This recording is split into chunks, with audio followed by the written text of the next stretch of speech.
नमस्कार दोस्तों, स्वागत है आप सभी का मेरे YouTube channel GS by NS में। मैं आशा करता हूं कि आप सभी बहुत बढ़िया से अपनी लाइफ और हेल्थ को एंजॉय कर रहे हो। तो जैसा कि आप सभी को पता ही है कि 24 फरवरी को रशिया ने यूक्रेन के ऊपर अटैक किया था और अटैक करने के बाद उसके बहुत से एरिया को कैप्चर कर लिया था। आप अपने जो डेली न्यूज एनालिसिस के अंदर पढ़ते ही रहते होगे या अपने सोशल मीडिया प्लेटफॉर्म के ऊपर भी ये चीज़ जरूर देखी होगी कि रशिया ने आज इतनी मिसाइल डाल दी हैं, इतने आपके जो सैनिक है वो आपके शहीद हो गए हैं। नाटो है वो कहीं ना कहीं आपका यूक्रेन को सपोर्ट कर रहा है। उसके साथ साथ आपके जो अमेरिका हैं और जितने भी यूरोपियन कंट्री हैं उन्होंने आपका रशिया के ऊपर सैंक्शन लगा दिए हैं। रशिया ने भी आपका जो यूरोपियन कंट्री हैं उनके अंदर जो इसकी नेचुरल गैस जाती है उसकी सप्लाई को कहीं ना कहीं पे हर्ट कर दिया है। तो ये जो सारे इवेंट हैं ये आपके सारे के सारे कॉन्सिक्वेंसेस थे आपके रशिया यूक्रेन वॉर के। तो इसी रशिया यूक्रेन वॉर का आपका एक और अलग पहलू है जिसके ऊपर आज मैं आपकी नजर डालना चाहता हूं। तो अगर आप देखते हो आज के दिन वर्ल्ड के जो लार्जेस्ट व्हीट एक्सपोर्टर हैं, जो आपके गेहूं को सबसे ज्यादा एक्सपोर्ट करते हैं, तो अगर आप उस लिस्ट के अंदर देखते हो तो सबसे ज्यादा आपका जो रशिया है वो उसके अंदर आपका फर्स्ट उस पे आता है, रैंक पे आता है। सेकंड है आपका यूएसए, थर्ड है कनाडा, फोर्थ है आपका फ्रांस और फिफ्थ है आपका यूक्रेन। तो आप देखो फर्स्ट और फिफ्थ दोनों के दोनों आपके अब आज के दिन हैं वो वॉर के अंदर आपके चल रहे हैं, आपकी इन दोनों की लड़ाई चल रही है। तो जिसकी वजह से आपका जो व्हीट का एक्सपोर्ट है ऑल ओवर वर्ल्ड के अंदर वो कहीं ना कहीं बहुत हद तक आपका रुका हुआ था। और इसी वजह से आपकी जो यूएन ऑर्गेनाइजेशन है, यूनाइटेड नेशन, उसने एस्टिमेट किया था कि इसकी वजह से आपकी एक ग्लोबल हंगर की प्रॉब्लम है वो कहीं ना कहीं उभर के आ सकती है, वैश्विक भूखमरी, और जिसकी वजह से आपके 181 मिलियन जो पीपल हैं वो कहीं ना कहीं आपकी भूख की वजह से मर भी सकते हैं। तो ऐसा कुछ एस्टिमेट किया गया था। और ये चीज आपने पास्ट के अंदर भी और भी बहुत से इसके बारे में आर्टिकल भी पढ़े होंगे या कहीं ना कहीं आपने इस चीज के बारे में जरूर सुना होगा। तो अब इसी चीज के ऊपर हमारा बहुत ही एक रिसेंट अपडेट आई है। तो वो अपडेट क्या है कि अभी अभी जस्ट पिछले कुछ दिनों के अंदर टर्की ने बोला था कि रशिया और यूक्रेन है वो दोनों के दोनों एक आपकी ग्रेन डील है उसको साइन करने वाले हैं। और उस ग्रेन डील के बाद जो आपका 25 मिलियन टन जो आपका व्हीट है और जितने भी जो आपके अदर ग्रेन है जैसे आपका बार्ली हो गया, जितने भी आपके जो ईटेबल ग्रेन्स होते हैं, तो वो जो आपके जितने भी ब्लॉक हुए थे अब तक यूक्रेनियन जितने भी आपके पोर्ट थे बंदरगाहों के ऊपर,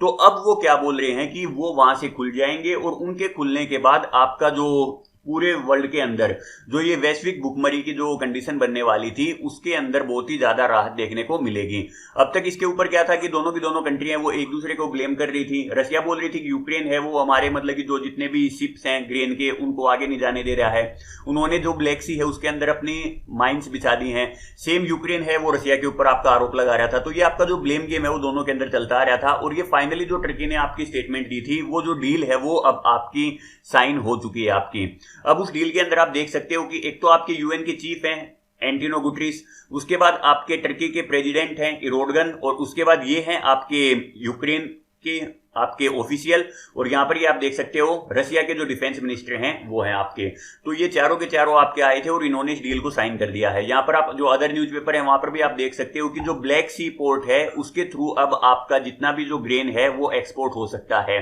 जो आपका क्यू है ये आपकी कैपिटल है यूक्रेन की और मॉस्को आपकी कैपिटल है रशिया की। तो इन दोनों के बीच में आपकी जो डील है वो आपकी फाइनल हो चुकी है। तो यहां पर ये देख सकते हो दोनों की दोनों पर्सनैलिटी एंटोनियो गुटेरेस और ये हैं आपके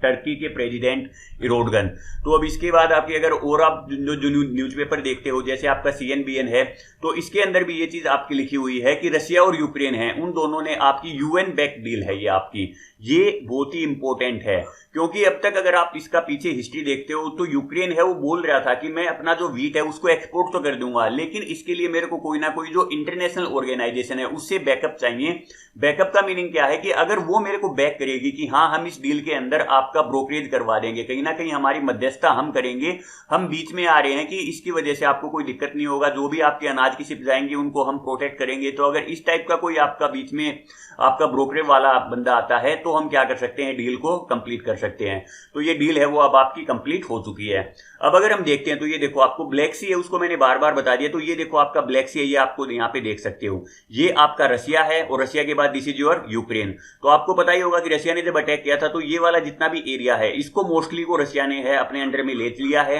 लेकिन यहाँ पर ये वाला एरिया है ये अभी तक बचा हुआ है। तो ये आपका क्रेमिया है, क्रेमिया को तो आपको पता ही होगा 2014 के अंदर रशिया ने अपना पार्ट बना ही लिया था, जिसकी वजह से इसको G8 से बाहर निकाल दिया गया था और G8 जो आपका ग्रुप है उसको G7 में कन्वर्ट कर दिया गया था। अब जो ये वाला रीजन आपको दिखाई दे रहा है तो इसी के अंदर आपका एक बहुत ही इंपॉर्टेंट पोर्ट है ओडेसा। तो इस ओडेसा पोर्ट के थ्रू अब क्या बोला जा रहा है कि ये अपना जितना भी व्हीट है उसको यहां से ब्लैक सी के थ्रू एक्सपोर्ट कर सकता है इस्तांबुल तक, और ये इस्तांबुल आपका कहां पे है, टर्की के अंदर है। और इसके बाद ये आगे आपका सारा का सारा मेडिटेरेनियन सी के थ्रू आपका पूरे वर्ल्ड के अंदर इस व्हीट को हम एक्सपोर्ट कर सकते हैं। तो अब आपके अंदर जो ये इंपॉर्टेंट जो आपके पोर्ट हैं वो आपको मैप के ऊपर दिखाई देंगे, तो इससे आपके माइंड में और भी ज्यादा क्लियरिटी आएंगी। अब देखो अगर हम बात करते हैं तो इसके अंदर जो ये डील हुई है ये आपकी इस्तांबुल के अंदर कंप्लीट हुई है।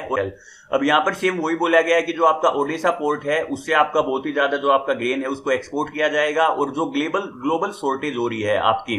और जितने भी आपके जो फूड के प्राइसेस जो आपके वर्ल्ड के अंदर हाई हुए हैं तो वो कहीं ना कहीं आपके एक लेवल तक कंट्रोल में आ जाएंगे। और उसके साथ साथ ये बोला गया है कि जो आपका यूक्रेन है वो ओनली व्हीट का नहीं, व्हीट के साथ साथ वो आपका सनफ्लावर हो गया, सनफ्लावर के बाद आपका जो ऑयल जो कुकिंग ऑयल होता है इसके लिए हम इसको यूज करते हैं, तो इसका भी वो बहुत ही बड़ा एक्सपोर्टर है आपका। तो अगर वो व्हीट के साथ साथ इसको भी एक्सपोर्ट करेगा तो आपको आज के दिन पता है कि पूरे वर्ल्ड के अंदर जो आपकी महंगाई है वो कहीं ना कहीं बढ़ती जा रही है। आपके जो आटे के प्राइसेज हैं, आपके ब्रेड के प्राइसेज हैं, या जितने भी जो आपके व्हीट से बनने वाले आइटम्स हैं आपके, आप देखते हो तो उन सभी के प्राइसेज हैं वो आपके अप होते जा रहे हैं। जितने भी जो ईटेबल ऑयल्स हैं या जो आपके कुकिंग ऑयल्स हैं उनके प्राइसेज भी आपके अप होते जा रहे हैं, तो इसकी वजह से वो कहीं ना कहीं वो भी आपके डाउन में आएंगे। और रशिया आपका व्हीट के साथ साथ जो आपके फर्टिलाइजर प्रोडक्ट होते हैं उनका एक बहुत ही बड़ा एक्सपोर्टर है, तो वो भी क्या कर सकता है, अब व्हीट को अगर फर्टिलाइजर को एक्सपोर्ट करेगा तो वर्ल्ड के अंदर जो आपकी जो ये आर्थिक मंदी की जो सिचुएशन आपकी क्रिएट होती जा रही थी वो कहीं ना कहीं बहुत हद तक अब आपकी कंट्रोल में आ जाएगी। अब इसके अंदर अगर आप देखते हो तो जो इरोडगन जी हैं तो उनकी स्टेटमेंट क्या आई है, उन्होंने बोला है कि मतलब कि मैं इस जो ये आपकी डील हुई है इसके अंदर आपका एक मतलब कि बहुत ही इंपॉर्टेंट रोल प्ले कर रहा हूं, और जो ये इनिशिएटिव आपका जो स्टार्ट किया गया है पूरे ग्लोबल के अंदर जो आपका फूड क्राइसिस था उसको सोल्व करने के लिए, तो उसका पार्ट बन के मैं बहुत ही मतलब कि खुशनसीब यहाँ पे फील कर रहा हूं आपका। उसके बाद अगर हम बात करते हैं तो जो आपके एंटोनियो गुटेरेस हैं जो आज के दिन आपके यूएन के जो प्रेसिडेंट हैं तो उनकी भी स्टेटमेंट आपकी निकल के आई है, और उन्होंने ये बोला है बेकन ऑफ होप कि आपकी एक उम्मीद की किरण है वो आपकी ब्लैक सी के अंदर दिखाई दे रही है। और वो ब्लैक सी का क्यों नाम बोला है, क्योंकि अब वहीं से आपका यूक्रेन और रशिया है वो दोनों के दोनों व्हीट को वहां से एक्सपोर्ट कर सकते हैं। अब उसके बाद अगर आप इसकी वीडियो को देखना चाहोगे पूरे के पूरे, तो जो रशिया और यूक्रेन के दो ऑफिशियल थे वो दोनों के दोनों आपके सेपरेट टेबल के ऊपर बैठे थे, और उन्होंने जब ये डील के ऊपर डॉक्यूमेंट के ऊपर साइन किया तो साइन करने के बाद दोनों ने अपने हाथ भी नहीं मिलाए। तो ये अगर आप उस वीडियो को देखना चाहते हो तो आप जाके देख सकते हो। अब अगर हम बात करते हैं तो इस जो डील के अंदर जो इंपॉर्टेंट पॉइंट्स हैं, तो सबसे पहला तो पॉइंट आपका क्या होगा कि जो भी ग्रेन की शिप हैं, जितने भी आपके माइंस बिछे हुए थे कहीं ना कहीं उनको हटा दिया जाएगा सी के अंदर, ब्लैक सी के अंदर, और उनको एक सेफ पैसेज आपका प्रोवाइड किया जाएगा। दूसरा अगर हम बात करते हैं तो एक कंट्रोल सेंटर बनाया गया है इस्तांबुल के अंदर, जहां पर आपके रशिया के ऑफिशियल होंगे, यूक्रेन के ऑफिशियल होंगे, यूएन के ऑफिशियल होंगे, और आपका जो टर्की है उसके ऑफिशियल होंगे। तो ये चारों के चारों इस प्रोसेस को पूरी को वहां से कोऑर्डिनेट करेंगे इस कंट्रोल सेंटर से। और उसके बाद जो भी आपकी शिप है जो ग्रेन को यहां पर लेके जाएंगी तो उनको प्रॉपरली इंस्पेक्ट किया जाएगा कि कहीं वहां से आपके जो वेपन्स हैं उनकी सप्लाई तो नहीं हो रही है। अब देखो इसका मीनिंग ये नहीं है कि अब तक जो यूक्रेन है वो अपने अनाज को या जो अपने व्हीट है उसको यहां से एक्सपोर्ट ही नहीं कर पा रहा था। वो अब तक क्या कर रहा था, अगर आप इस मैप के थ्रू यहां पर देखना चाहते हो तो यूक्रेन है वो अब क्या है, लैंड रूट के थ्रू या फिर आपका जो बाई रेल है वो आपका यूरोप के थ्रू अपने एक्सपोर्ट को, अपने जो ग्रेन्स हैं उनको एक्सपोर्ट कर रहा था। लेकिन जो सी रूट है वो उसका कहीं ना कहीं बहुत ही ज्यादा हद तक आपका ब्लॉक हुआ था ड्यू टू रशिया। तो अब वो भी आपका ओपन हो चुका है, और इससे जो अब आपकी महंगाई की प्रॉब्लम है और आपकी जो भी आपकी भुखमरी की प्रॉब्लम है वो कहीं ना कहीं हमारी बहुत ही ज्यादा हद तक कंट्रोल में आ जाएगी। उसके बाद अगर हम बात करते हैं तो इस पूरी डील के अंदर जो इंडिया का बेनिफिट क्या है, तो इंडिया का बेनिफिट देखो मैं आपको बताना चाहता हूं कि यहां पर अब तक इंडिया के ऊपर बहुत ही ज्यादा प्रेशर बनाया गया था कि इंडिया अपने व्हीट को क्या करे, एक्सपोर्ट करे। लेकिन अगर हम बात करते हैं तो इंडिया के आपको अगर मैं मेजर एक्सपोर्टर दिखाना चाहूं तो ये देखो 2021 के अंदर हमने 80 मिलियन व्हीट है वो एक्सपोर्ट किया था। उसके बाद 2022 के अंदर हमने 2304 मिलियन है उसको एक्सपोर्ट किया था। अब देखो इंडिया के लिए मैं आपको बता देना चाहता हूं कि इंडिया इंडिया जो है सेकंड नंबर पे आपका वीट प्रोड्यूसर है वर्ल्ड के अंदर। वर्ल्ड के अंदर दूसरे नंबर पे हम सबसे ज्यादा वीट प्रोड्यूस करते हैं, लेकिन 8वें नंबर पे हम उसको क्या करते हैं, एक्सपोर्ट करते हैं। क्योंकि इंडिया की पॉपुलेशन है वो बहुत ही ज्यादा आपकी हाई है, तो उस पॉपुलेशन को भी हमें कहीं ना कहीं फीड करना है, और उसके बाद जो हमारा सरप्लस जो हमारा अनाज होता है हम उसको क्या कर सकते हैं, एक्सपोर्ट कर सकते हैं। और हमारे जो मेजर एक्सपोर्टर हैं वो कौन कौन से हैं, जिनको हम मतलब कि मेनली वीट को एक्सपोर्ट करते हैं जिन कंट्रीज को, तो बांग्लादेश को हम सबसे ज्यादा एक्सपोर्ट करते हैं, उसके बाद Nepal, UAE, Sri Lanka, Yemen, Afghanistan, Qatar, Indonesia, Oman और मलेशिया। ये वो कंट्री है जहां पर हम हमारे वीट को क्या करते हैं, यहाँ पे एक्सपोर्ट करते हैं। अब दूसरा इसकी वजह से फायदा क्या होगा कि अब जो वीट के आइटम बने हुए हैं जितने भी आपके, जैसे हम बात करते हैं नूडल्स हो गए, ब्रेड हो गए, बिस्किट हो गए, आपका जो आटा है,